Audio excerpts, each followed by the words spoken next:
I should have washed off all this salt before I came to film it. Shred Nation, welcome to Shred Show, the internet's most stoked surfboard show, where even with a headache, I'm still gonna film this thing before I get on a plane to somewhere where Spanish is the primary language. By now you've already seen this popular video detailing Firewire's collaboration with Dan Mann and Eduardo Cinzano of Trinity Technologies. These video clips you're watching now were released back in January, and they detail the story behind this board. And since its release, Mike in Florida, Tristan in Bahrain, Tom in San Diego, and more of you requested this board using the app at shredshow.com and in the YouTube comments below. Shred Nation, you don't need me to tell you that this outline is different. If you look up close, you can see that this side cut section right here is not cut super deep into the board. It probably only cuts somewhere around 3/8 of an inch into the outline on either side. But it's obviously enough to give this board two distinct wide points, both forward and backward. Up here, the board measures about 17 inches wide, so if you compare this to a more common shortboard that you would surf at around the same volume as this one is as much as 3 inches narrower up in the forward parts of the board. But back here, the board is a little bit more wide than it is up here, which means that the widest point in this board, as you can see, that you would normally find in your board somewhere around here or here or here, is moved all the way back beneath your back foot. We'll talk more about what that means in a second, but first, the dimensions on this board are 5'11" by 17 and 13/16 wide by 2 5/8 thick. And if you look at how thickness is distributed in this board, you can see that it keeps thickness as it moves toward the nose, and most noticeably as it moves out toward the tail. You can also see that the board clearly keeps its thickness in the deck of the board through the center line going down this way. The way this deck is shaped uses a down rail that makes it easy to keep a lot of volume through this part of the board and then shave it away. It lets you keep a whole lot of float through this part of the board, and it's especially noticeable back in the tail where the rail steps down. Now sometimes when you look at really unique shapes like this, it's tempting to get really technical and overthink things when you evaluate a shape, and I'm often guilty of that. But I think the most meaningful thing to grasp about this shape is that this outline is very, very narrow throughout most of the board. So what might this mean for your surfing? Well, if you can remember back to all the times that we've talked about really wide surfboards on this show and how they often shape a V into the bottom of the board to help that width rock rail to rail. What do you think a very narrow board can do more naturally without the help of a V? It wants to go like this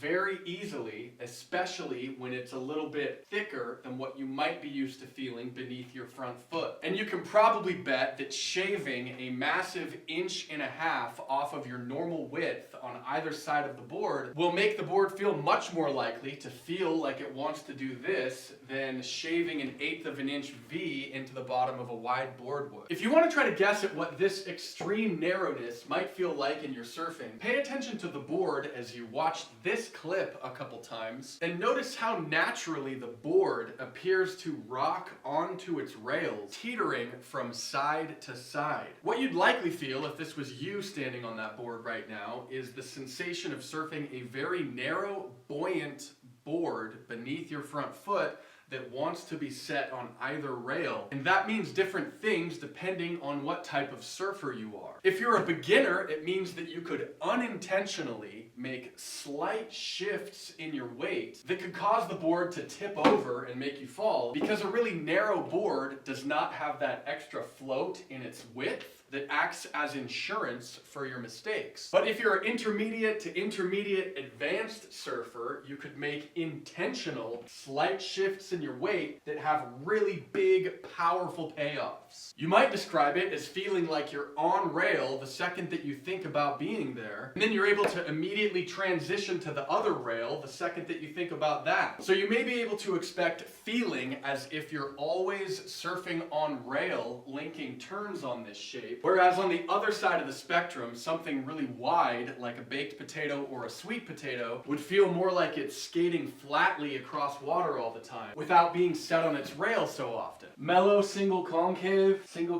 continuing, not a very deep single concave, might be a very, very slight double, very mellow, flat, after the thruster fin. Look at the rocker curve or measure it yourself and you notice that it has considerably less curve in the tail rocker than what you'd consider normal. We know that that lower tail rocker curve contributes speed and down the line flow, like we can see in this opening clip of Mark Price flying across the face of this wave. Consider as you watch this clip one more time that the surfer is feeling a wide tail that's rather flat in its rocker curve, so that could help with feeling flow and stability as you keep speed linking turns across the face of the wave, especially in open-faced waves that gives you a lot of space to move the board around and cross a lot of distance as you drive down the line. It also might hint that your ability to maneuver and control this board will come from tipping it on a rail and controlling it on rail, instead of jumping up and down on the board with your weight forward to try to shimmy it around, or pressing down on a more narrow tail to pivot the board immediately. To start wrapping this up, you might find surfing this board feels just like it looks. You're feeling a very narrow, floaty, forward motion-oriented ride that is very sensitive to the ways that you shift weight to change direction on rail. With such aggressive changes to the outline like this, you can bet that it will feel very different than anything that you've ever surfed before, while the subtle rocker, wide tail, and very conservative bottom concaves add just enough familiarity to retain some of the functionality that you're used to on your everyday board. I think that since the tail is so wide, you'd probably find it best controlled using a quad set because it puts more total fin surface area beneath your back foot. If you look at how the quad boxes are placed, you can see that they're pretty far apart, which could imply setting this up with a nubster fin in the thruster box with your quad set. Given the shape's emphasis on fluid flow from rail to rail, you may like starting with fins on the high end of Future's ride number scale.